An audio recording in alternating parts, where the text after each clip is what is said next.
Welcome to the 31 days of anime I watched in 2017. For the past 4 goddamn years, I've released a video or two counting down my favorite anime that I had watched that year. I want to keep up that tradition, but this year I figured I'd spice it up. This time, instead of releasing one big video, I'm going to be releasing a bunch of smaller videos. One every single day. That's right. Every day this month, I'll be putting out a new video talking about the next anime on the list.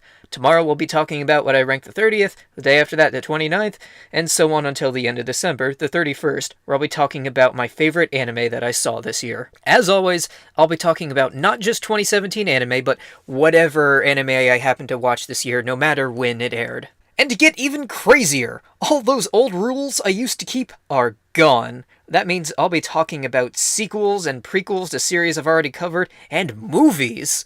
I'll be talking about all the anime, people. It's gonna be nuts. Frankly, I don't even know if I can handle the workload. If it gets too stressful, I might have to resort to making some of the videos unscripted and low effort. This might kill me. But I'm gonna try it anyway, so I hope you stick around and look forward to it. And we're gonna start right now. And now, a brief rant about Eromanga Sensei. Ladies and gentlemen, Eromanga Sensei is not only the worst anime I watched this year, it's the worst anime I've watched, period. Ever. It sucks so bad, oh my god. What the hell? It's the first anime I've ever scored a 1 out of 10, and I hope it stays the only one. Where do I even start? How about how no character is at all believable or relatable? I'm sorry, what? You're telling me you just pumped out an entire novel manuscript in one night? Excuse me, motherfucker! You're talking to someone who's actually pumped out a couple of manuscripts in his time, and I'm here to tell you that doesn't happen, excepting the most extreme of circumstances. You crazy motherfucker, you. Those things are toiled over for weeks and sometimes months before you have something you could call a draft one night, my ass. So one of two things is going on here. Either A, this motherfucker is the most insanely talented novelist on the planet, which would make him insanely uninteresting. Or B, he's full of shit and a complete hack. Do you need a few seconds to figure out the right answer? I'll give you a hint. It's B! There's so much more I could rant about. Creepy over-sexualization of girls far too young for this shit. A trite harem that goes nowhere. I love dicks! Incest, but not really, because she's only his adopted sister, so that's okay, right? But the one scene that really made me lose my shit and cemented this show as the worst was that one. You know the one, and if you don't, yours is a purer soul than mine. Fuck if I remember what episode it came from. It was one of the later ones. Main character guy just got his cool-ass story published. He walks by a bunch of characters who are talking about how cool that story is, and who does the author insert into this scene but none other than his most popular characters, the cast of Ore fucking Emo.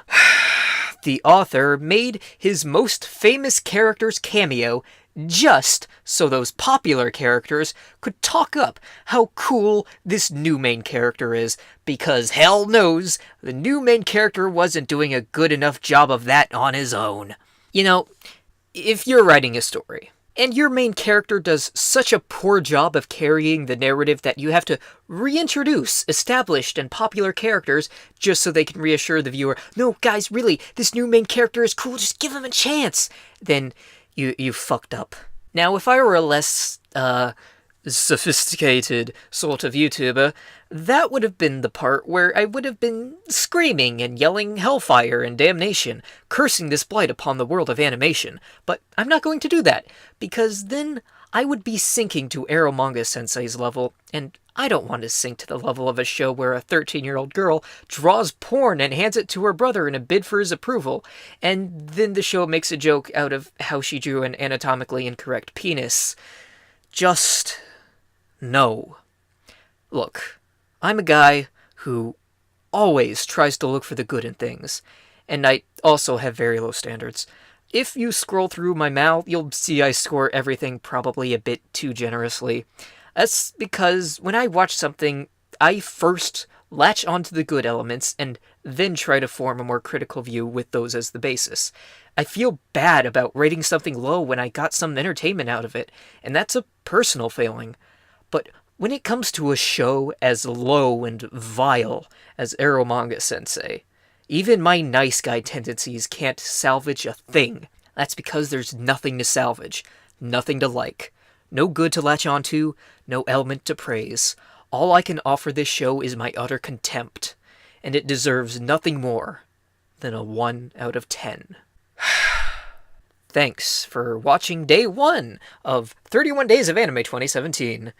Today was number 31 on this list, Eromanga Sensei. Join me tomorrow for number 30, whatever that is. In the meantime, I have a Twitter where I'll probably be venting about the workload. Or if you want to watch some of my other videos, you can do that. I don't know why you'd want to do that. It's probably not a good idea. Anyway. Thanks again for watching, and we'll resume this tomorrow with something less terrible. See ya then.